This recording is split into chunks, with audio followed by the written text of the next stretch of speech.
Why is there a need to use skincare products? Pigmentation due to sun damage और other hormonal issues 12-13 साल के बच्चों की भी मदर्स यही कंसर्न लेके आ रही हैं कि patches and oily scalp and lot of dandruff and sebum production है. हमारे जो बॉडी के हार्मोन्स हैं वो ये रिफाइंड फूड से इम्बैलेंस होते हैं.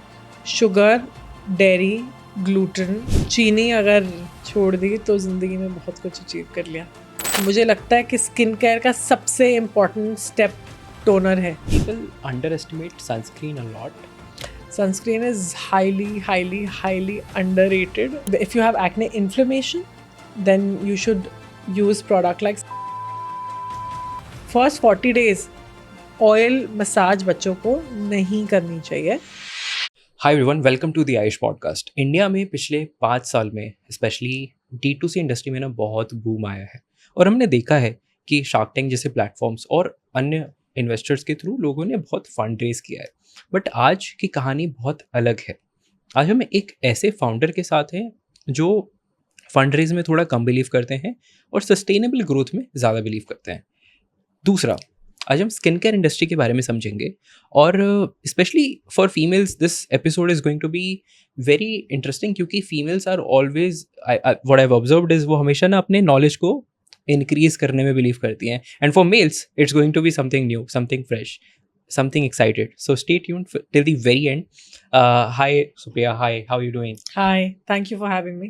Thank you for coming and let's get started. सबसे पहला सवाल मेरे माइंड में ये आता है कि why is there a need to use skincare product? आपके शरीर का सबसे बड़ा organ, the biggest organ in your body is your skin. So if you take care of your eyes, your lungs, your heart, then why will you not take care of your skin? So skincare is important because you have to take care of the biggest organ in your body. I buy that. But when it comes to the psychological benefits, आज आप अगर मान लीजिए तैयार होके makeup करके थोड़ा touch-up करके बाहर निकलते हो तो उससे एक अलग इम्पैक्ट पड़ता है, right? That's purely psychological. I want to understand from you as a female, जो लड़कियां एक अलग कॉन्फिडेंस बूस्ट आता है या उसके अलावा जो भी चीज़ें होती हैं psychological, what are those things? Because I only have observed a few, like I said, confidence boost and looking good, you know, all that. So what are the other things why especially women apply a lot of skincare?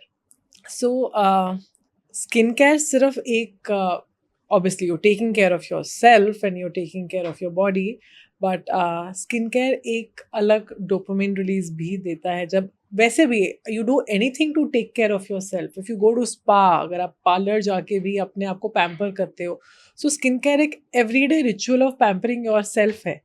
So आप किसी भी तरह अगर अपने आप को pamper करते हो, you release that sense of happiness, that dopamine release is there. So जब आप अपनी स्किन केयर कर रहे हो, you're giving that 5 to 7 minutes of your me time, personal time. So जब मैं मेरी स्किन केयर कर रही हूँ तब मेरे साथ कोई नहीं है, सिर्फ मैं और मेरे स्किन प्रोडक्ट्स हैं. And it's just me and my mirror. That's when मैं अपने आप को ऑब्जर्व कर रही हूँ, मैं अपने आप को देख रही हूँ, मैं अप्रिशिएट अगर अपने आप को कर रही हूँ. So that's my time which I am giving to myself. सारा दिन you're busy with your work, अपने बच्चे हैं, अपना काम है. अगर वो स्किन केयर, अगर आपको 10 मिनट की सेल्फ केयर अगर आपको आपके लिए वो टाइम दे देती है, that you can give it to yourself and eventually improve the quality of your skin and, you know, slow down aging and deal with your acne or marks, अपने आप को और attractive, जो कि आप किसी के लिए नहीं, अपने लिए ही, because eventually by the end of the day you look at yourself in the mirror and appreciate. So why not? Absolutely, why not? And I think इसके साथ साथ अपना एक स्लो जो प्रोग्रेस मिलती है ना, इसके साथ साथ जो डे टू डे आप ऑब्जर्व करते हो, Exactly. I think that sense of happiness is also there, that sense of achievement is there, Yeah. कि आपने हर दिन अपने स्किन को और इफेक्टिव और बढ़िया बनाया है. Of course you have to work on it, otherwise तो कुछ नहीं स्किन होता. Care is just like, you know, जैसे अगर आप जिम जाते हो, किसके लिए जाते हो? अपनी सिर्फ फिटनेस के लिए नहीं जाते, एक पीस ऑफ माइंड के लिए जाते हो, एक हेल्दी स्टेट ऑफ माइंड के लिए जाते हो. सो वो 1 घंटे का जिम और वो 5 मिनट का skin care is that dose of happiness. That dose of happiness. Beautifully said. Moving on, I want to understand, जितने भी सबसे ज़्यादा, सिंस यू आर कितना एक लगभग एक डेकेड होने वाला है आपको स्टार्ट किए Yeah, हुए, right? yeah. And Wow, it sounds so good. sounds so Decade. amazing actually. Yeah. This many years of experience, learnings, all that. So with this almost a decade of experience, हाँ. आपने सबसे ज्यादा common issues क्या देखे हैं हम्म, females को face किए हुए, और कुछ रेयर भी हो सकते हैं, तो you can hmm, share those rare experiences hmm, as well and as well as the most common ones. Okay.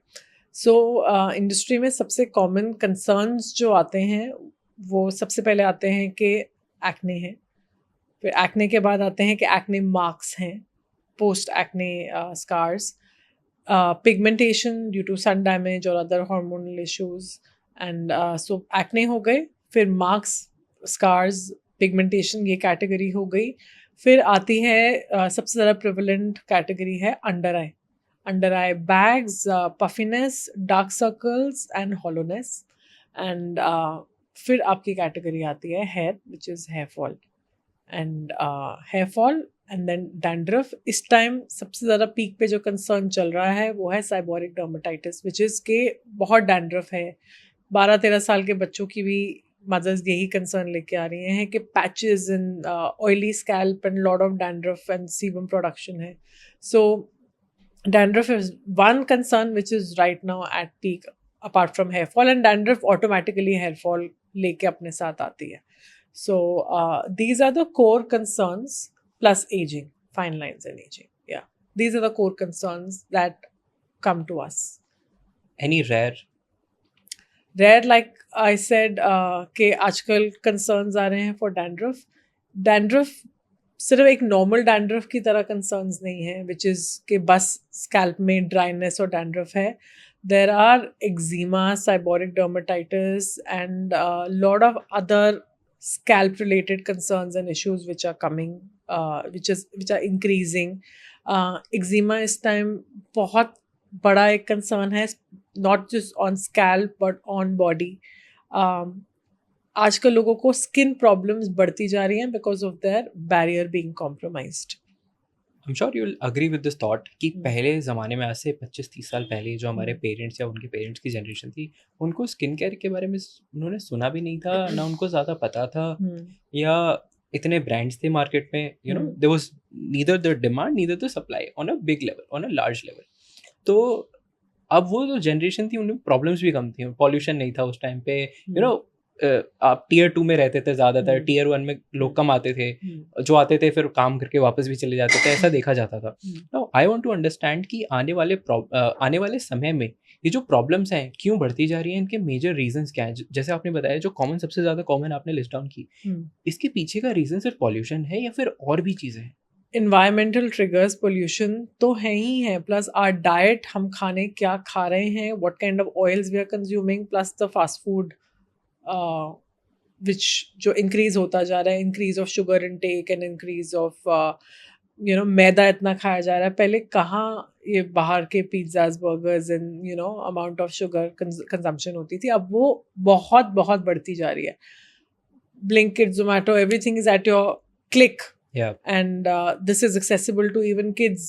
So उसकी वजह से जो हमारी डाइटरी चेंजेस जो हमारे आ रहे हैं हमारी जनरेशन के, जो कि ये यूएस में आया था एक फेज जब ओबेसिटी यूएस में इतनी ज़्यादा बढ़ गई थी, पर गवर्नमेंट ने अपने काफ़ी लोगों ने कंट्रोल करना शुरू कर दिया. It's still prevalent in you know western countries, but Western countries are more now focused on you know healthy foods and right kind of oils, and जो food chain वहाँ नहीं develop हो रही है, they are more health conscious.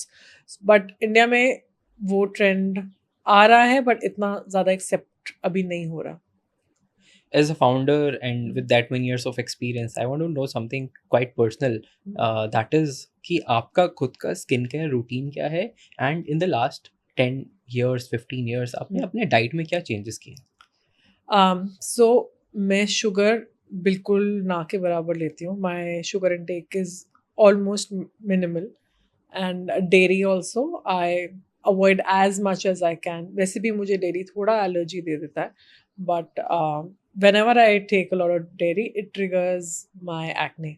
So मैं ये समझती हूँ कि गाय का दूध गाय के बछड़े के लिए बना है, मेरे लिए नहीं बना. सही. And I avoid taking dairy. preferably in all forms. And हमारे जो बॉडी के हॉर्मोन्स हैं वो ये रिफाइंड फूड से इम्बैलेंस होते हैं.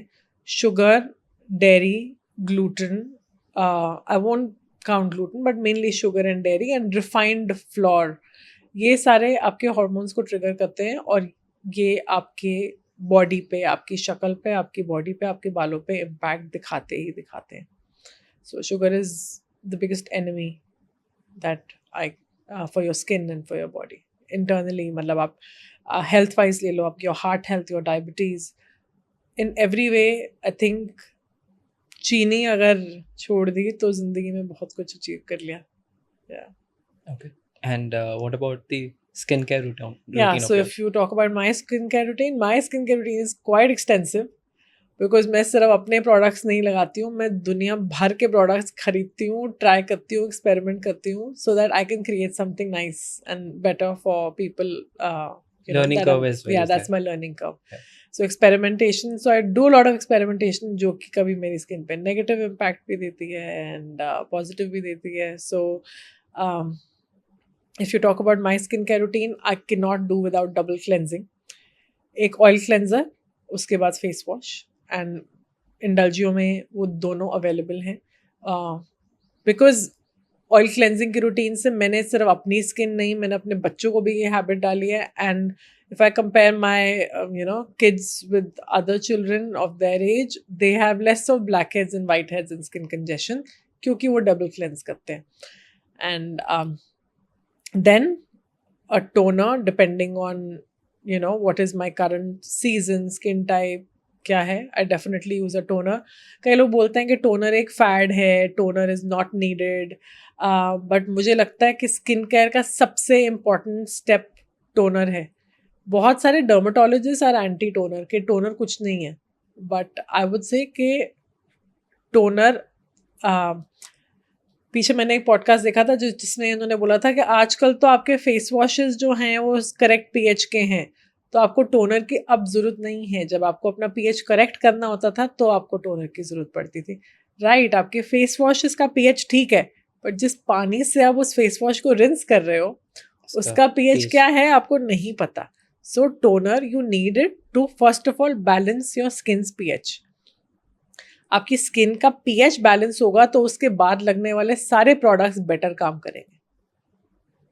सो फॉर एग्जाम्पल, अगर आपने अपना मुंह धोया है और आपने अपना स्किन का पीएच डिस्टर्ब किया है एंड देन आप टोनर स्किप कर देते हो और आप एक्ने प्रोन स्किन हो और आपको लो पीएच का कोई प्रोडक्ट लगाना है, may be like a salicylic acid और AHA और BHA, आप ऑलरेडी अभी आपने अपना पीएच स्किन का इंक्रीज किया हुआ है with the water you have washed your face with, आपने उसको बैलेंस नहीं किया और आप लो पीएच का प्रोडक्ट लगा रहे हो. जब आप लो पीएच का प्रोडक्ट लगा रहे हो तो आपका पीएच ऑलरेडी हाई है और लो, तो वो उसका पीएच कहीं मिडिल में ले आएगा, because it will bring down the pH to somewhere middle. जिस प्रोडक्ट को जिस तरीके से किस पीएच पे फंक्शन करना चाहिए वो नहीं कर पाएगा. So your toner is your skins best friend so that all the products that you use after it works better. Got it.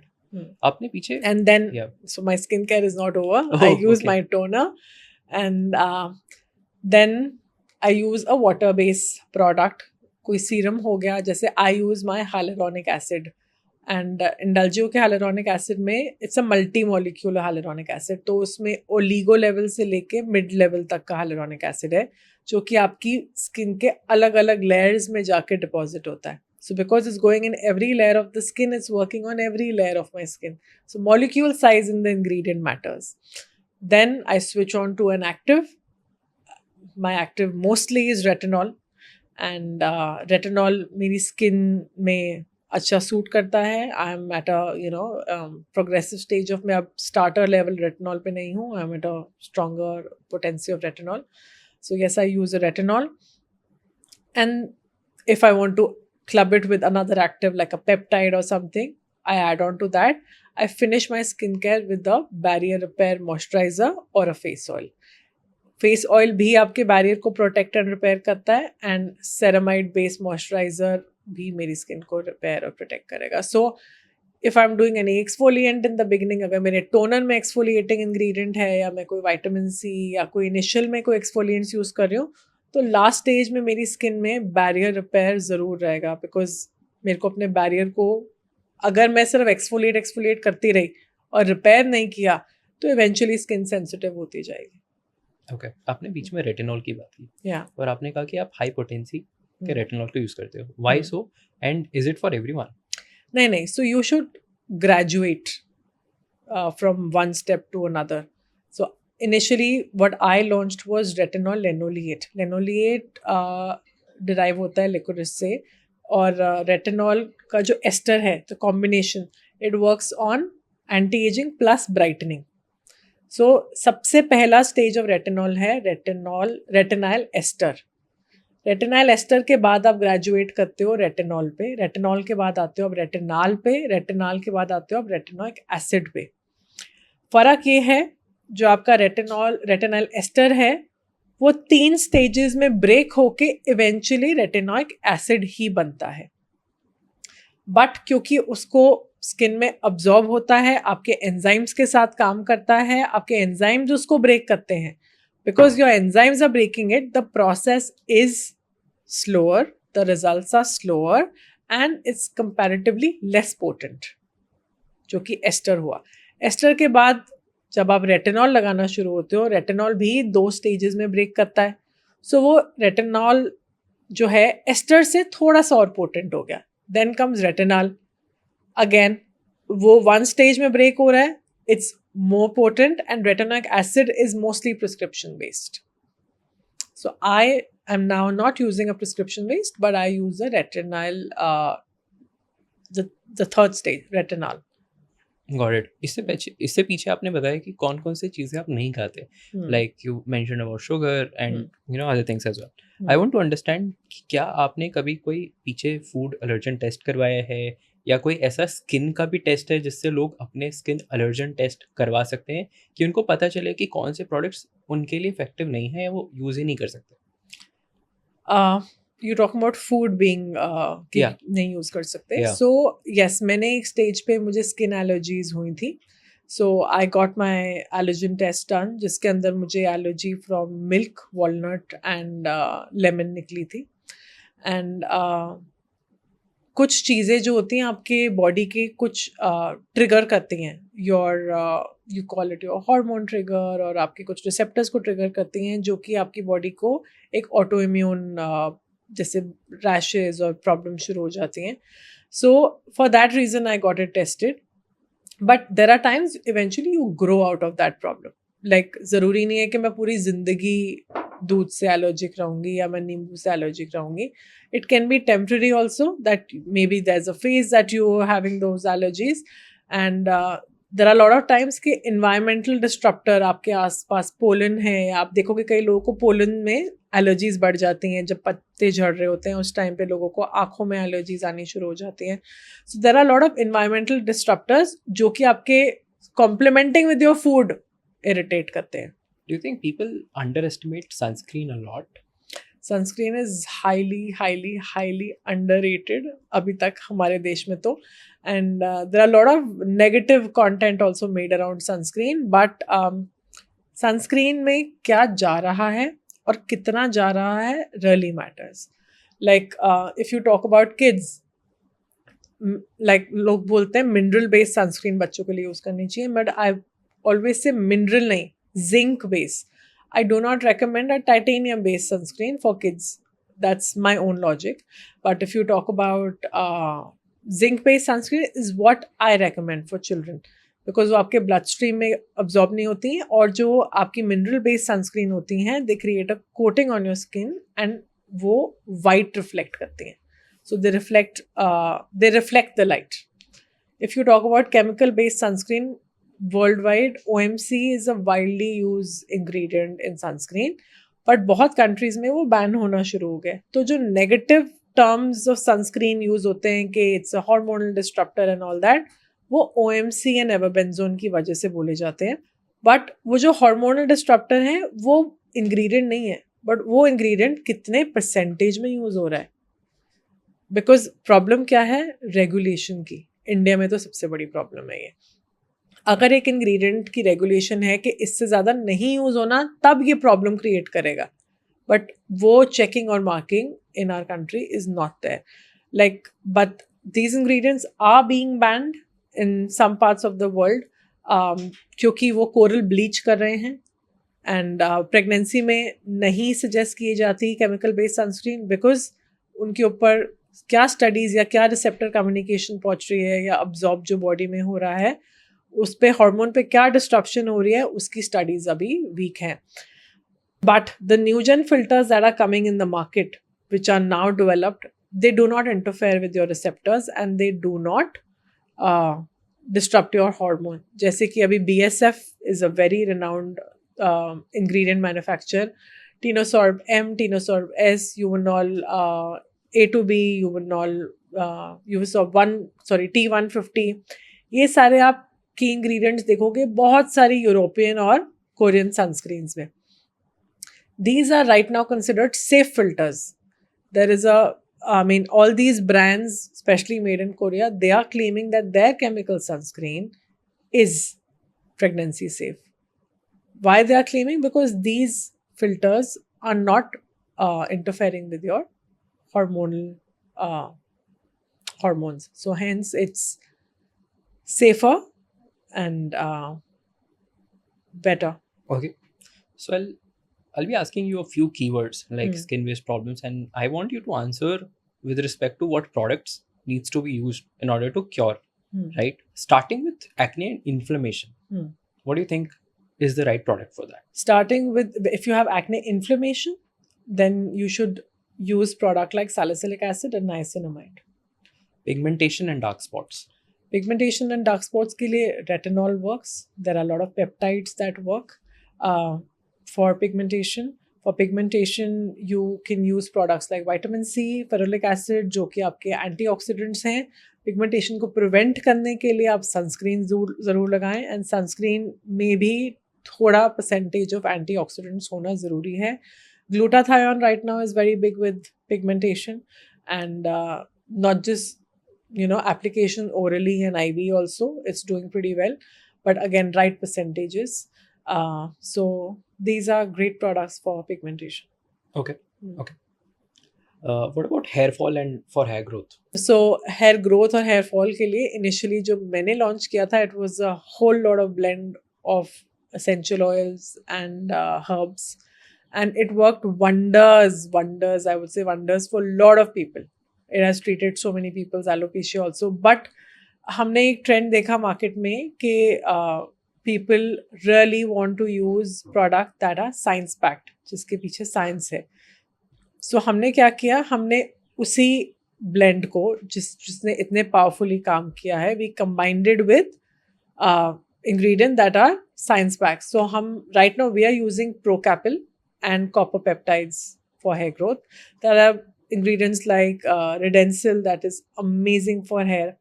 So why we are not using Redensil? Because the benefit of the essential oils with Procapil, the results came out better instead of Redensil for us. So आप सिर्फ ingredient पे नहीं focus किया करो, आप combination पे भी focus किया करो. कई बार क्या होता है कि कोई प्रोडक्ट किसी के कॉम्बिनेशन के साथ वो सिंगल हैंडेडली उसका पावर ज़्यादा होगा, बट आप किसी के साथ कंबाइन करते हो तो वो उसका पावर लो कर सकता है. So the major ingredient that we use in a hair vitalizer is rosemary. We use rosemary hydrosol as well as essential oils and extract in all three form. And we have seen drastic result with rosemary in our clients when it comes to hair growth and reduction of hair fall. हमारा purpose of adding Procapil and copper peptide to our hair product was, जो Procapil है वो आपके follicle की thickness बढ़ाता है. So आपकी hair की anti aging प्रोडक्ट है, आप उसको एक हेयर का एंटी एजिंग इंग्रेडिएंट की तरह ट्रीट कर सकते हो. So because it's an anti ageing ingredient for your hair follicle, वो आपके हेयर फॉलिकल्स की एजिंग रिड्यूस करता है, आपके फॉलिकल का हेयर साइज बढ़ाता है. So the natural blend is helping with the hair growth, but वो rosemary was not contributing in increasing the size of the hair follicle. अब हेयर फॉलिकल का साइज हम प्रोकैपिल से बड़ा कर रहे हैं जिससे कि आपका नए बाल थिक हुए. And same studies are for copper tripeptide 1, that it increases the size of your hair follicle. So eventually your density increases and your hair that grows out are thicker. Tell me this, आपने 3-4 products की बात की, किस product को अगर इसका एक routine बनाया जाए for someone who can easily implement it, वो कैसे बनेगा? So every person has a unique routine. सबकी स्किन टाइप पे डिपेंड करता है, कौन ऑयली है, कौन ड्राई है, किसको एक्ने है, किसको पिगमेंटेशन है. Like there are so many concerns out there. There are multiple routine depending on the concern. But the key ingredients that should be in everyone's skincare routine is repairing their barriers and balancing their oils and hydration. ये 3 चीज़ों का आपकी skin care routine में होना ज़रूरी है. And for the hair care? For hair care, if you're looking for hair fall and hair growth products, then there are multiple hair protecting ingredients in the market. ज़रूरी नहीं है कि आप सीधा minoxidil पे switch कर जाएं. You can start with these starter ingredients like Redensil, Procapil and Anagen, and even a basic rosemary based ingredient that can help you with your daily needs of your hair. And dandruff hai to dandruff based. So again, everything is concern based. So if somebody has no concern, मैं from my brand and they say कि हमको कोई general hair health के लिए product चाहिए, so I recommend a rosemary and a rice water hair mist because it has rice peptide, and rice आपको पता है generational hair health के लिए and skin health के लिए, Chinese medicine, even Korea and Japan, everywhere rice is one of the best known ingredient, fermented rice and rice peptides for hair. Combined it with rosemary is what I recommend for general hair growth. वो आपके hair को soft, shine and basic scalp health पे काम करता है. Makes sense. Up next is talk of the town, which is anti-aging and skin rejuvenation. उसके लिए क्या products use करें? So anti-aging, सबसे बड़ा hero anti-aging में retinol है. एंड देन पेप्टाइड्स, बहुत डिफरेंट टाइप के पेप्टाइड्स आते हैं जो कि आपके हेयर ग्रोथ के लिए अलग पेप्टाइड्स आते हैं, एक्ने के लिए अलग पेप्टाइड्स आते हैं, और एंटी एजिंग के लिए अलग पेप्टाइड्स आते हैं.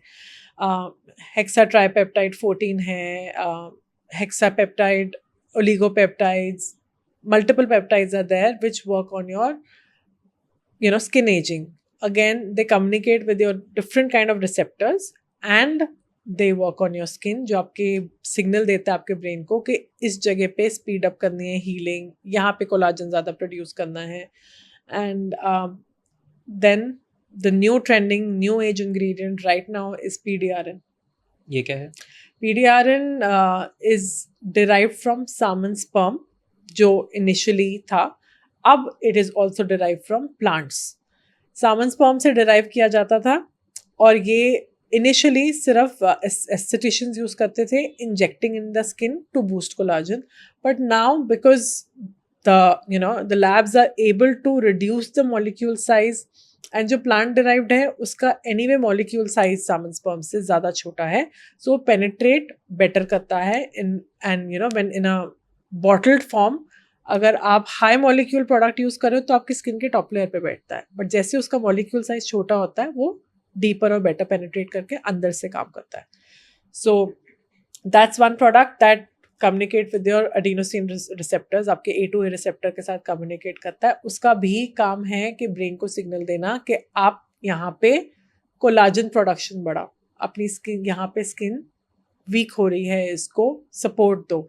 So it boosts the overall health of your skin, and because वो collagen production बढ़ा रहा है, it deals with lot of other problems like pigmentation reduce होगी, skin plump होती है. Same goes for if you talk about anti-aging, the new ingredient that's going to trend in the market are exosomes, जो कि आप basic for example आप एक ingredient use कर रहे हो centella for healing your skin, anti irritant के लिए. अब लैब में उस सिंटेला के एक्सोसोम जब एक्सट्रैक्ट किए जाते हैं, वो इतने छोटे मॉलिक्यूल्स होते हैं, again with they communicate with your receptors. आजकल जो साइंस हो रही है वो कम्युनिकेटिंग हो रही है कि जो इंग्रेडिएंट आपके सेल्स को मैसेज पहुंचा सके कि करना क्या है. That's what's going to develop. और कोरिया में, I've recently been there. What they're making sure is कि जो वो ingredient तो उन्होंने इतना महंगा बना लिया, अब उसको काम कराने के लिए deeper penetrate भी कराना है, targeted delivery भी करानी है. So the combination of exosome with encapsulation, with low molecule ingredient, nano emulsions, creating the entire delivery system, पूरा process बना लिया कि ये product, ये ingredient ऐसे काम करेगा कि यहाँ जाके ये काम करेगा. So the जो पूरा का पूरा इकोसिस्टम बन रहा है in skin care industry, that is going to change skin care industry big time. अभी पीछे क्या ट्रेंड आया था, ये बड़ा अच्छा इंग्रेडिएंट है, ये अपने बेस में डाल दो, बेस फॉर्मुलेशन में, और इसको सेल आउट कर दो. बट ये नहीं कोई सोच रहा था कि उससे काम कैसे कराना है इंग्रेडिएंट से. वो आपके डीपर लेयर में पहुंच के करेगा क्या, how will it reach the cellular level, के वो सेलुलर लेवल पे रिसेप्टर से कम्युनिकेट करे, आपकी सेल से बात करे और आपके बॉडी में काम करे. हाइलुरोनिक एसिड 6-7 साल पहले इस लेवल पे ट्रेंड पे गया था, बट किसी को पता ही नहीं था कि कौन सा मॉलिक्यूल साइज का हाइलुरोनिक एसिड तुम यूज कर रहे हो. बस स्किन ऊपर से इतनी शाइनी होती थी, हाई डाल्टन्स के मॉलिक्यूल लेवल के हाइलुरोनिक एसिड लगाते थे जो सिर्फ एक ऊपर की लेयर को हाइड्रेट करते थे.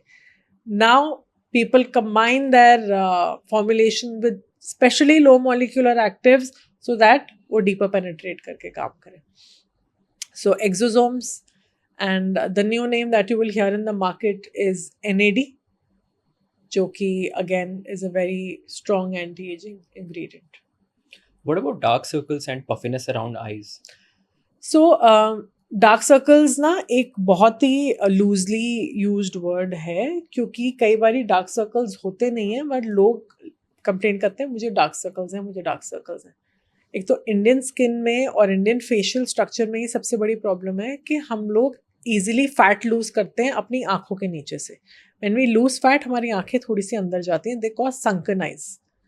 So most of the time people who say we have dark circle, they don't have dark circle, they have sunken eyes, क्योंकि आपकी आईज अंदर को घुस चुकी हैं, आंखों के नीचे स्किन पतली है, and because that skin is thin, so आपकी जो inner veins and everything है, they are more visible, and because of the reflection of the light and eyes being inside, वो डेप्थनेस की वजह से वो डार्क सर्कल ज़्यादा प्रोमिनेंट लगते हैं जितने होते नहीं हैं. Wow, that's an eye-opening. Yeah, it's mostly hollowness of the eyes that look like dark circles. Dark circles is a normal phenomena जो कि आपको tiredness, sleep deprivation, diet, low blood circulation around the eyes, इन सब reason की वजह से होते हैं. But in most cases, that little bit of dark circles along with sunken eyes and hollowness of the eyes ज़्यादा डार्क सर्कल में convert हो जाते हैं. Interesting. What about the dehydrated skin? What about the dehydrated skin? Like what can one use to, So dehydrated skin के लिए you can use again hydrating ingredients. बहुत सारे अच्छे good quality के emollients and humectants आपकी skin care, आपके moisturizers में already होते हैं. Again, hyaluronic acid is one form of such. Right molecule size depending on what you want to hydrate. Are you just looking to hydrate the top layer of your skin, or you want multi-layer hydration? And then ceramides, they repair your skin well, क्योंकि वो आपकी skin को repair कर रहे हैं, hydrate कर रहे हैं, along with cholesterol, along with fatty acids. तो हाइड्रेशन सिर्फ वाटर बेस्ड प्रोडक्ट से नहीं आती, hydration mix of water and oil soluble, oil fat soluble ingredients से भी आती है. Thank you for answering those questions. Moving on, मैंने एक चीज़ हम लोग सब जानते हैं जो हमारी एंशंट आयुर्वेदा बताता है और हमेशा एम्फेसाइज करता है कि आप अपने गट हेल्थ पे ध्यान दो, राइट? उससे आपके चेहरे पे भी निखार आएगी और आपके बाल भी सुरक्षित रहेंगे. ये हमने हमेशा सुना है, right? Modern day we have skin care products, we have lot of cosmetic products. So एक कैसे इसको इंटीग्रेट करके एक लाइफस्टाइल बनाया जाए, because I see lot of females use skincare products but उतना effective नहीं होता because their diet is बहुत बेकार.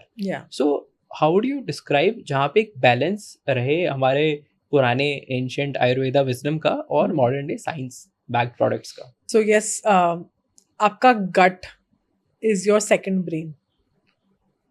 जब कभी कोई स्ट्रेस होता है, दिमाग में स्ट्रेस है, बट आप देखोगे आपके स्टमक कभी अपसेट हो जाएगा, घबराहट सी होगी, बटरफ्लाइज इन योर स्टमक. सो वो सारी जो चीज़ें स्टमक एक्सपीरियंस करता है, क्योंकि वो आपका सेकंड ब्रेन है, जो आपके ब्रेन में हलचल चलती है वो सब आपके गट में रेप्लिकेट होती है. आप स्ट्रेस लोगे, आपका सिर्फ ब्रेन पे इफेक्ट दिमाग पे नहीं आता, आपके गट पे साथ में आता है. So anything and everything that you do in your life, either you take stress or you don't eat well, सिर्फ खाना गट पे इफेक्ट नहीं करता, आपका लाइफस्टाइल, आपका घूमना फिरना सोना, सब कुछ आपके गट पे इफेक्ट करता है. And to keep your gut healthy, it's not just what you eat, but how you live, your sleeping habits, your mental health, everything, your stress levels, everything has to be balanced. क्योंकि जो आपका gut feel कर रहा है वो सबसे पहले आपके चेहरे पे दिखेगा. आप स्ट्रेस्ड हो, आपके फेस पे दिखेगा. और वो सारे जो हार्मोन्स हैं, दे your skin is the most visible organ. So whatever is happening in your brain and your gut, the first place it will show is your skin. Okay. So taking care of your gut by taking right kind of diet. If आपको पता है, हमारी दादी नानियाँ हर रोज आपके lunch box में tiffin में अचार जरूर होता था. अभी आप go to Korea, I have seen वहाँ पे किमची, या kimchi is there in with every meal they'll serve you kimchi. Wow. पहले हम लोग नींबू का अचार, सिरके वाले प्याज, these were everyday routine prevalent in our diets. अब धीरे धीरे हम लोग ये अचार का ट्रेडिशन ये सब कम करते जा रहे हैं. बाकी कंट्रीज, बाकी कल्चर्स अपने बेसिक्स को अपने साथ लेके चल रहे हैं, which we are not doing it. And those fermented foods, they keep your gut health better. बहुत हम घर में जो दही जमाते हैं वर्सेस जो बाजार में प्रोसेस्ड जमी हुई दही मिलती है, उससे इट्स बेटर जस्ट टू वो ferment that curd in your house. और अपनी छाछ जो स्कूल से आया करते थे, और वो मम्मा छाछ बना के रखती थी कि गर्मी है, पेट में गर्मी हो जाती है. सो all those fermented foods are very very very very important in our diet, because those fermented food keep the enzymes and bacteria in your gut doing well, and that reflects on your skin. So thank you for highlighting that. I think वो तो fade होता जा रहा है हमारे culture से कहीं ना कहीं. कल्चर से एग्जैक्टली. पीछे आपने बात की थी ग्लूटाथियोन की. मुझे लगता है कि ये इंडिया में अचानक इसका भी एक राइज हुआ है, अचानक बहुत लोग इसको यूज़ करने लग गए. इसके पीछे का क्या रीज़न है, और इसके क्या ये बहुत ज़्यादा इफेक्टिव है कि लोग इसको डे टू डे लाइफ में हर दिन रूटीन के साथ यूज़ कर रहे हैं? सी, हर एक इंग्रेडिएंट का एक फेज आता है. एक टाइम पे विटामिन सी का भी फेज आया था. Glutathione is also an antioxidant. So it's just what market is promoting. उस पर डिपेंड करता है कि आउटसाइड कल्चर में क्या चल रहा है. और vitamin C is a very good antioxidant. Glutathione is again a very good antioxidant, but depends on what's trending right now. I would say what suits you is what you should use. बहुत लोग हैं जिनको vitamin C irritate कर जाता है, नहीं suit करता, उन लोगों को ग्लूटाथायोन सूट कर जाता है. सो वाइसा वर्सा, किसी को ग्लूटाथायोन नहीं सूट. जैसे if you talk about me, मुझे नाइसिनामाइड नहीं सूट करता. So again the purity of the ingredient also matters. So जैसे मैंने नाइसिनामाइड की बात की, in my Korea trip, I met a manufacturer जो इंडिया में मैन्युफैक्चर करता है niacinamide. He is an Indian manufacturer, but he is one of the biggest supplier in the Korea market. And I told him कि niacinamide doesn't suit me only. मुझे 2% niacinamide भी it makes me red, rashes हो जाते हैं. He said, आप India grade use करते होगे ना, आप कोरिया ग्रेड यूज़ करके देखो. I said, what do you mean by Korea grade? Niacinamide तो He said, by Korea grade, I mean the purity and the filtration it goes through is much higher of what we sell here. I said, why don't you sell it this in India? He said, we are ready to sell, but वहाँ पे price constraint है. लोगों को cheaper ingredient चाहिए.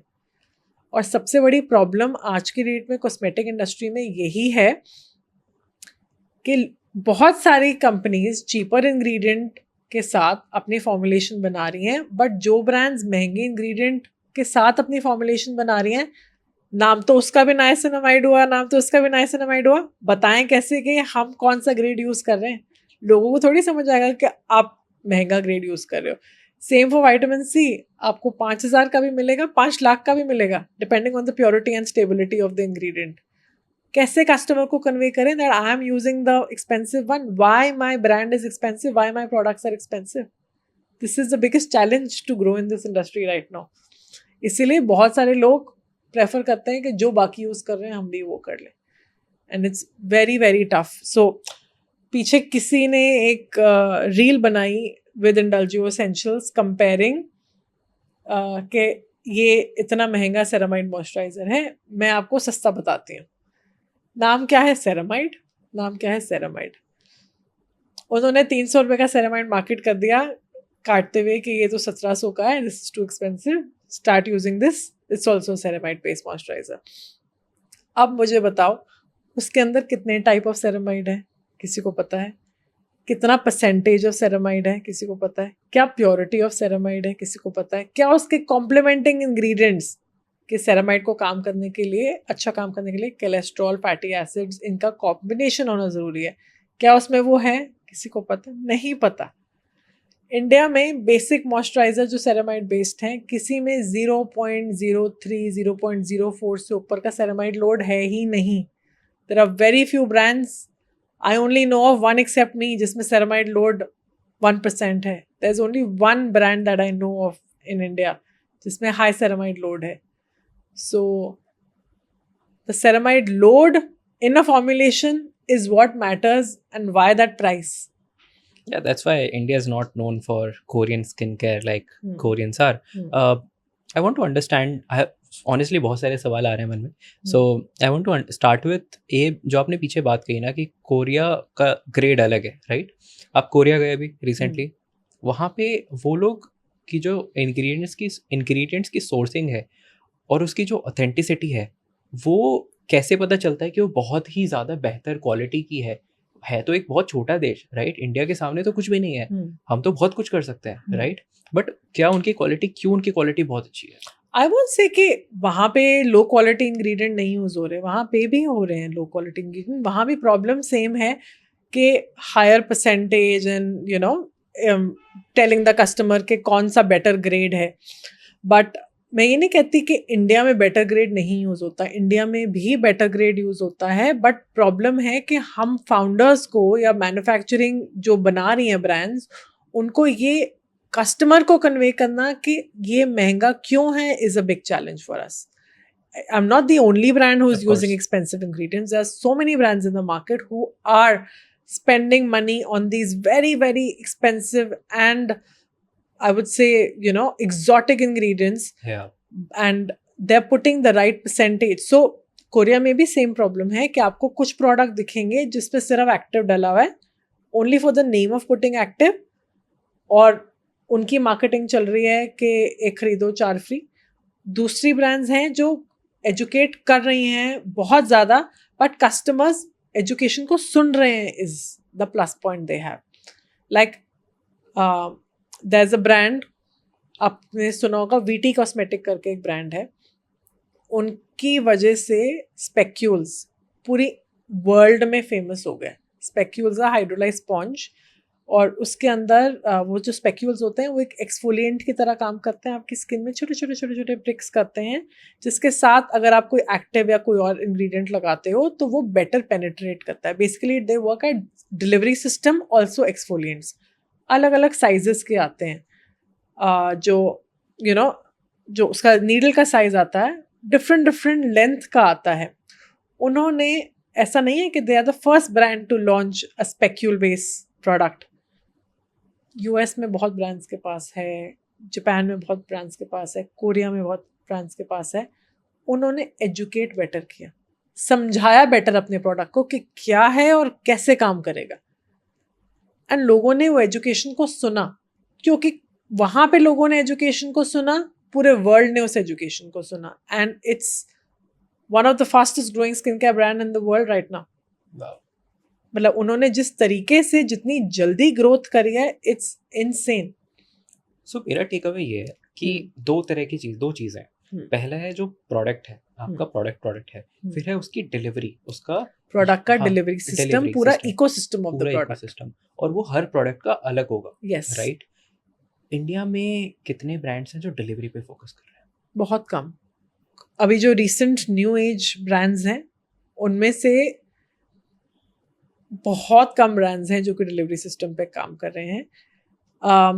आई सी good reputed funded brands जो कि mimic कर लेते हैं टेक्सचर्स ऑफ एक्सपेंसिव ब्रांड्स, पर उसके अंदर है कुछ ही नहीं, अंदर डाला कुछ ही नहीं है.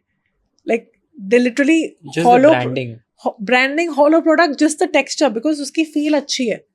And that's the biggest drawback in India. And लोग बड़े easily बोल देते हैं, I am telling you a dupe of this product. Do you even know the dictionary meaning of dupe? Dupe का मतलब होता है misleading. Yeah. Dictionary meaning.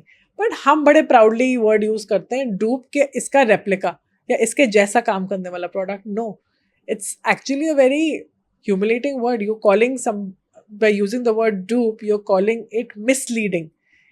या फिर you know बस क्या बोले उसको, एक झूठ की तरह है वो. Yeah. So Scam कह सकते हैं उसको. yeah, so that's not the right keyword to use. You can say, inspired by or something. This Clinique Moisture Surge एक product है, इतना beautiful product है, expensive है, इतने अच्छे ingredients हैं, इतना अच्छा delivery system है, उसका texture 2-3 brands ने replicate किया, और हम Clinique Moisture Surge के dupe हैं बोल के उसको मार्केट में सेल आउट करना शुरू किया. When you compare the ingredients, it's just the first application feel that's the same because of the rheology modifiers and the emulsifiers they're using. But the basic ingredient that's supposed to give you that 72 hydration and repair and everything, वो सब तो कुछ है ही नहीं. That is missing. So there's lot of eye wash brands available in India. So जब तक आप लोग अपने ingredient नहीं समझोगे, जब तक जानोगे नहीं कि आप वो 4,000 रुपये अगर उस जार के लिए दे रहे हो तो क्यों दे रहे हो, या अगर मैं एक मॉइस्चराइजर 2,000 का बेच रही हूँ तो क्यों बेच रही हूँ, उसके पीछे लॉजिक क्या है. I am not fond of selling product at a high markup. That's not what I want to do. Yeah. It's just I want to create beautiful product with right kind of ingredient. That's what I'm running after. So Got it. that's the difference. Let's stop running after eye wash. Tell me one more thing. अभी पिछले कुछ सालों में India में ना surgeries बहुत normal हो गई हैं, जैसे आपकी एक्ने है, या स्किन रिलेटेड सर्जरीज की मैं बात कर रहा हूँ, मेजर, ठीक है, राइट? एस्थेटिक प्रोसीजर्स की बात कर रहे हैं. अब ये पहले तो आज से 10-15 साल पहले भी होता था बॉलीवुड में, या फिर एक्टर्स जो इस लाइन में थे, इस फील्ड में थे, वो करते थे. अभी बड़ा कॉमन हो गया है, लोग इसके लिए एक गोल लिस्ट में आ गए कि मेरे को ये चीज़ें करवानी है. On the other hand we see skin care products जो आपको आपके उसी प्रॉब्लम या इस इशू को बड़ा स्लोली हील करते हैं.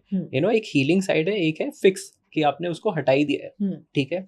क्या आपको लगता है फ्यूचर में स्किन केयर प्रोडक्ट्स का एक अच्छा खासा मार्केट का रिप्लेसमेंट है स्किन बेस्ड, जो हमने एस्थेटिक प्रोसीजर्स की बात की, जो जितनी भी सर्जरीज है, how do you think and see this? ये एक जर्नी है. सो अगर मुझे 1 या 2 पिंपल हैं तो मैं एस्थेटिक प्रोसीजर के लिए तो नहीं चली जाऊंगी ना. I treat it with skin care products.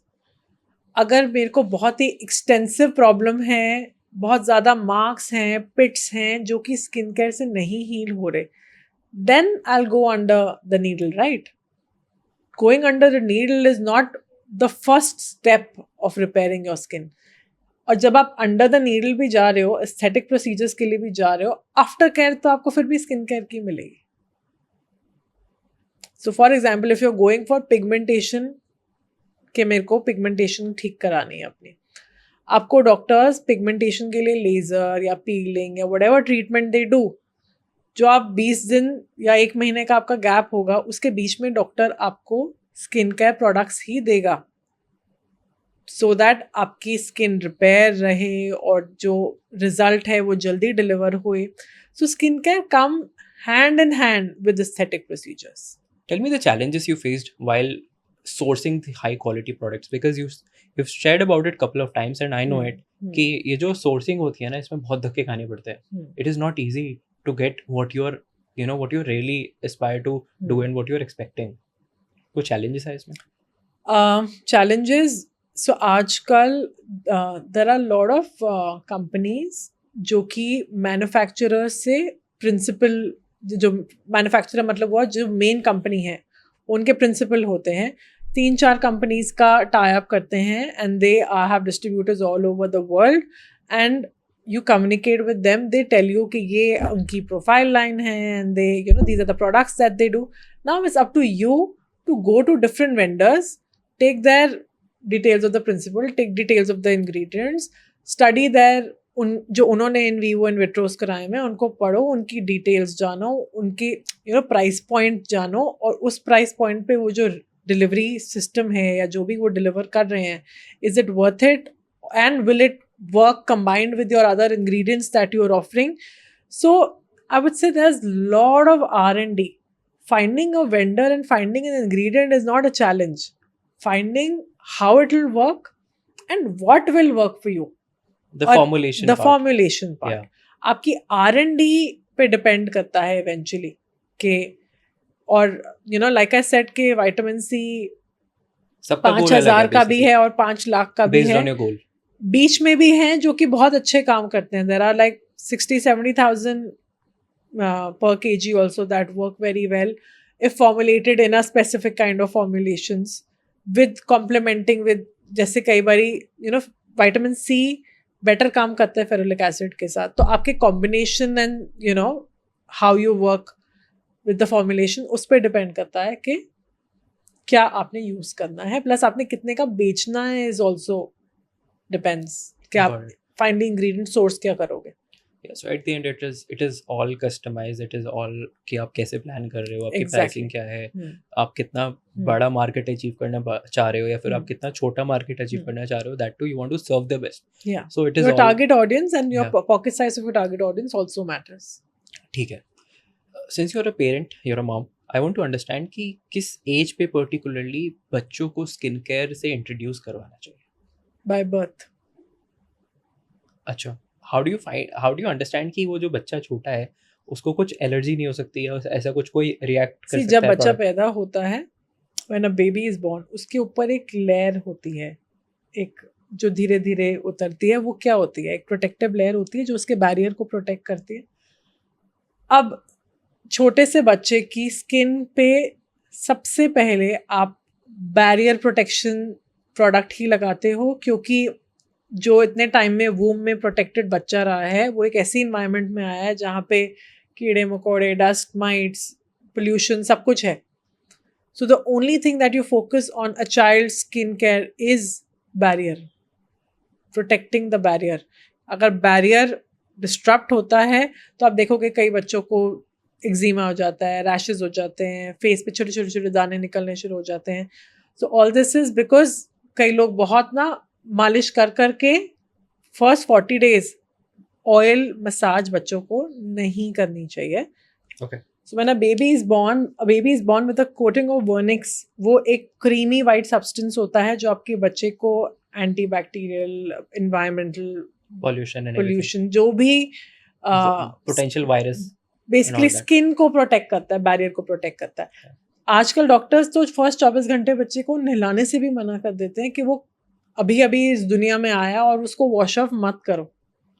And over a period of time वो शेड होती है, उतनी देर में बॉडी अडेप्ट होनी शुरू हो जाती है आपके आसपास के इन्वायरमेंट से. सो इसलिए बच्चे को एट एन अर्ली एज, अगर आप जितने भी बच्चों के मॉइस्चराइजर देखोगे उसके अंदर ओट्स एंड सेरेमाइड्स एडेड होते हैं सो दैट बैरियर प्रोटेक्टेड रहे. टेल मी दिस, अभी पीछे कई बार ऐसा होता है कि किसी पर्टिकुलर प्रोडक्ट का मार्केटिंग बहुत अच्छा होता है और उसको लोग एक कोई मैजिकल पावर की तरह देखने लग जाते हैं और कई बार बहुत ही ब्लाइंडली लोग लेने लग जाते हैं और हो सकता है वो अच्छा प्रोडक्ट है, ऐसा कुछ नहीं है. तो एक पीछे मैंने देखा था स्नेल म्यूसिन करके एक प्रोडक्ट आया था जो लोगों ने अमेजोन पे, मतलब मैंने उसकी रेटिंग देखी थी, लाइक लाख लोगों ने तो रेटिंग दी है. तो आई कांट इवन इमेजिन कि कितने लोगों ने ऑर्डर किया होगा उस महीने में इन द लास्ट 1 month. तो what do you think snail mucin is, और क्या उसकी रियल कैपेसिटी है, वो किसके लिए है, किसके लिए नहीं है? स्नेल म्यूसिन एक हाइड्रेटिंग इंग्रेडिएंट है. स्नेल म्यूसिन आपकी स्किन को हाइड्रेट करता है. It's like an humectant. It repairs your skin barrier, जैसे हाइलुरोनिक एसिड है, बट उसका मॉलिक्यूल साइज बड़ा है तो वो आपके टॉप ऑफ द लेयर को रिपेयर करता है, जिस सेम तरीके से जैसे एक हाइलुरोनिक एसिड काम करता है. So the only drawback of snail mucin is कि कुछ लोगों को, क्योंकि वो एक एनिमल डिराइव्ड प्रोडक्ट है, कुछ लोगों को वो इरिटेट कर सकता है. Not mandatory, it can be an irritating ingredient for some people.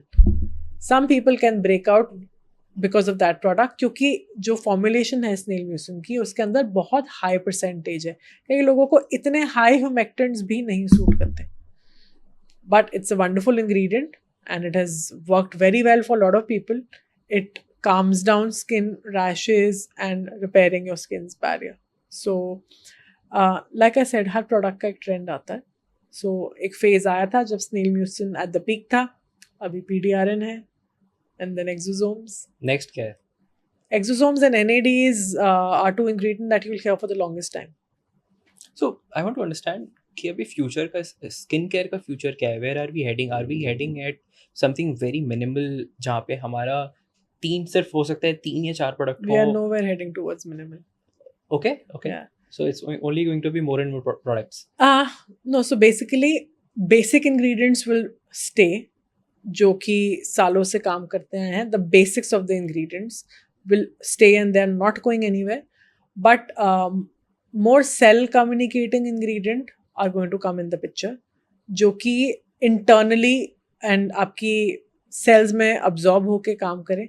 सिर्फ superficial और top layer पे काम करने वाले ingredient नहीं आएंगे. कॉम्बिनेशन ऑफ जो टॉप लेयर पे काम करे, top layer protection and repair दे, working with cell repairing ingredient like a cocktail combination is going to trend more, work more, and science backed ingredients के साथ साथ natural ingredients भी उतने ही appreciate हो रहे हैं. So if you go see Korea market, red ginseng extract is doing number one right now. And then if you talk about rice, तो हर चीज़ में है उनके fermented rice.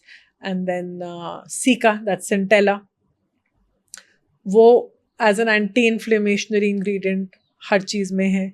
Licorice हर चीज़ में they're adding. So natural extracts, ferments, और all these ingredients जो कि nature derived hai and they are not further processed in the lab are working very well in the industry, and the cocktail of both is going to go big. So the marriage of science x by nature, it's I don't want to say natural because Yeah.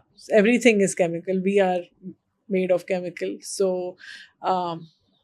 सब कुछ chemical है. So natural मतलब जो कि further excessive process in the lab नहीं हुआ हुआ. Like if I am talking about centella as it is भी यूज होगा, but centella exosomes are when centella is further processed and exosomes are extracted from it to work better and deeper. So combination of both is going to work. Since I asked you a question about parenting earlier, I want to know something related to future. आपको कैसा लगता है और आपके आसपास जो और भी मॉम्स हैं, एट व्हाट एज और कब किस समय पे वो अपने बच्चों को इंट्रोड्यूस कर रही हैं स्किन केयर से, और इसका फ्यूचर कैसा होने वाला है when it comes to parenting? क्या अडॉप्शन So बढ़ने if वाला I है? talk about now, parents are very aware about taking care of the child's skin. So yes, they are introducing skincare at an early age. I come across lot of mothers जो कि अपने 1-2 साल के बच्चों के लिए हमको स्किन केयर कंसल्टेशन लेती हैं और पूछती हैं हम ये कर सकते हैं, ये यूज़ कर सकते हैं कि नहीं. Everyone is very curious about what age to use sunscreen at, and I would say 6 months plus. If you're taking your child out, you can start using mineral sunscreens, and that's how the trend is going to be. People are going to be very cautious because environmental disruptors बढ़ते जा रहे हैं, pollution बढ़ता जा रहा है, हमारे eating habits कोई सुधर नहीं रही हैं. Our consumption of oil, refrying and reusage of oil बहुत ज़्यादा बढ़ती जा रही है, which is the worst that you can do to your body. हमारे घरों में तो ये होता ही है, जो कि नहीं होना चाहिए. रीयूजिंग ऑफ ऑयल के एक बार उस ऑयल में खाना बन गया, फ्राई हो गया और उसको फिर रख दिया, ठंडा हुआ, फिर उसको यूज़ किया, वो सबसे ख़राब है. उसमें जो एसिड्स डेवलप होते हैं वो आपका ओवरऑल हेल्थ खराब कर रहे हैं। एंड बट आप अपने घर में नहीं कर रहे हो, तो जो मार्केट में खाना खा रहे हो, जो आउटसाइड फूड है, उसमें तो ये हो ही रहा है। एंड ये कितना आप कंट्रोल कर रहे हो, you never know. You can't control that. Just you can improve your habits definitely. So reusing of oil is something that I feel it's poisonous for our body. And that's so these are the habits जो कि सबको पता है कि ये गलत हैं, but चल रही हैं। किस हद तक कंट्रोल होंगी? You can control it in your own house, but around you can't. And the skincare habits, if you're talking about, sunscreen is something that now everyone is learning कि इसका यूजेज उतना ही इम्पॉर्टेंट है जैसे कि एक moisturiser लगाना। And teenage skin care के लिए हमको बहुत क्वेरीज आती हैं आस्किंग के, क्योंकि टीनेज में क्या होता है, जैसे ही लड़कियां और लड़के जैसे ही ग्रो करते हैं, एक सडन चेंज ऑफ स्किन होता है। एकदम से स्किन ऑयल प्रोडक्शन बढ़ जाती है, सर में से एक पंजेंट स्मेल आने लगती है, आपके हेयर में ऑयल प्रोडक्शन बढ़ती है, एकदम से dandruff, acne, white heads, black heads, जैसे जैसे आपके हॉर्मोन्स ट्रिगर करते हैं, यू रीच हिट प्यूबर्टी। सो बच्चों की skin care starting from 9 year old बहुत बहुत बहुत कंसर्निंग। मदर्स लाइक मुझे नहीं लगता कि मेरी मॉम ने किसी से पूछा होगा जब मैं 9 साल की थी कि इसकी स्किन पे क्या लगाऊं, बट अब at this age mothers are concerned, and rather kids, क्योंकि सोशल मीडिया ने इतनी अवेयरनेस करी हुई है, how you look and how your skin look, and people, पहले कोई किसी के फेस पे एक्ने होता था तो कोई इतना ध्यान भी नहीं देता था या बोलता था या कमेंट करता था। आज की डेट में ये जो pure culture of complimenting on and commenting positive और negative in both ways on skin and body शुरू हो चुका है। That's also another reason for anxiety in kids. Yeah. Lastly, I just have two very important questions, and this is going to be my favorite one as well. You mentioned while we were discussing before the podcast recording about the community side of things. When you started as a community brand, right? Yeah. And I believe in community a lot. I highly believe in building a community that can help you achieve your goals faster and help you do more, basically, in short. So जब आपने अपनी community start की, you started as a community led brand, उससे आपको क्या अलग तरीके से बेनिफिट्स मिले जो आपने देखा कि आसपास जो आपके फाउंडर्स थे जिनकी कम्युनिटी जितनी स्ट्रांग नहीं है जितनी आपकी है, तो क्या उनको प्रोबेबली थोड़ा स्लो ग्रोथ मिला? What was your thought? So community मैंने सिर्फ अपने बायर्स की नहीं बनाई थी, कम्युनिटी मैंने अपने जो मेरा प्रोडक्ट मार्केट करें उसकी भी मैंने खुद बनाई थी। So by affiliates? No, I'll tell you what I mean by that. जब मैंने शुरू किया था तब rose gold as a product मैंने देखा पिक हो रहा है मेकअप इंडस्ट्री में, people are using it while they are doing makeup. So I reached out to a lot of makeup artists back then. उस टाइम पे इन्फ्लुएंसर एक community होती थी, बट मेकअप आर्टिस्ट कभी भी इन्फ्लुएंसिंग कम्युनिटी में नहीं थी, वो एज अ मेकअप आर्टिस्ट एक कम्युनिटी थी। So I found that gap and I took advantage of it. I built relations and I started reaching out to lot of makeup artists.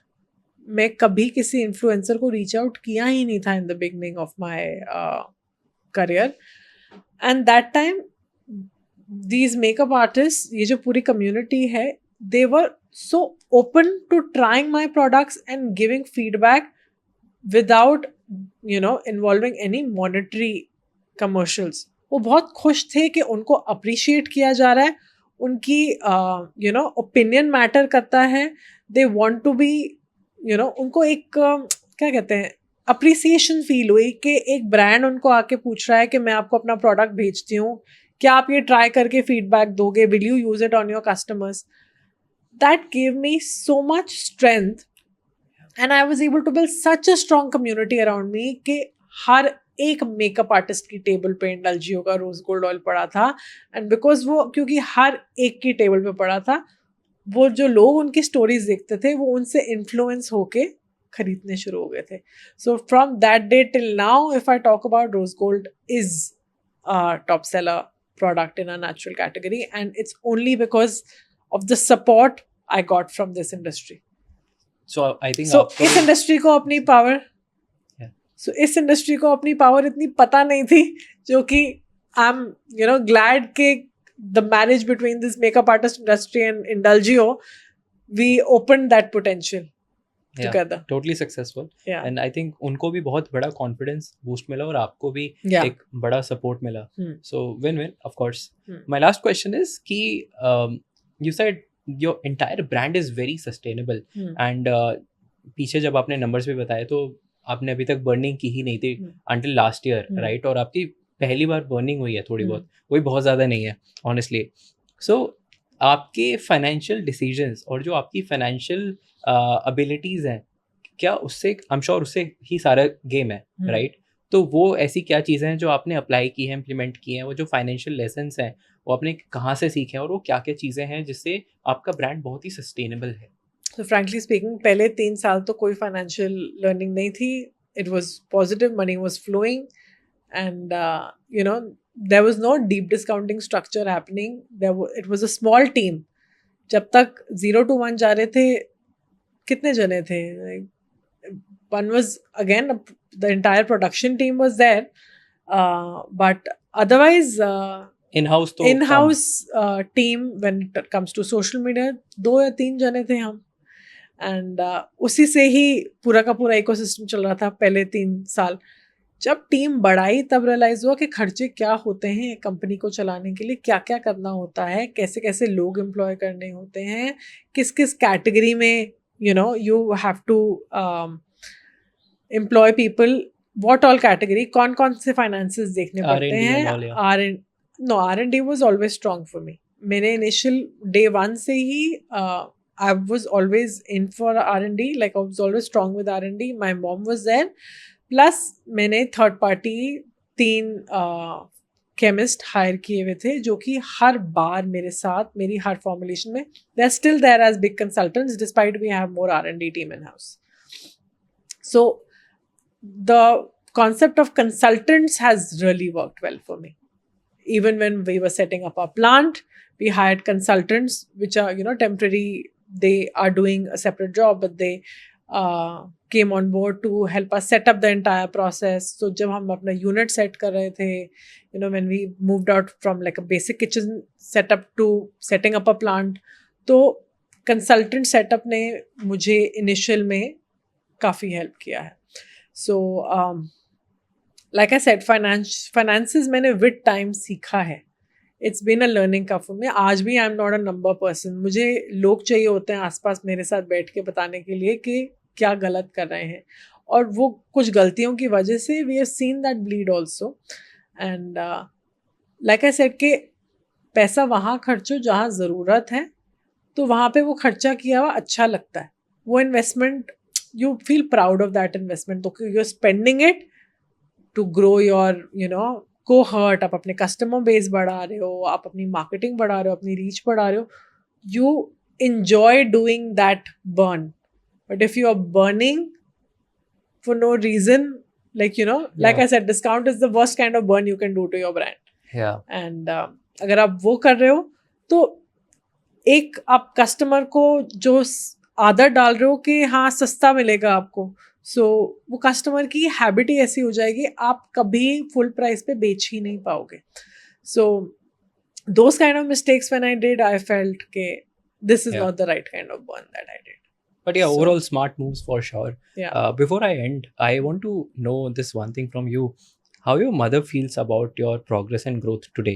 When I talk about my mom, she always, Jai, she is the soul and the heart of Indulgio Essentials.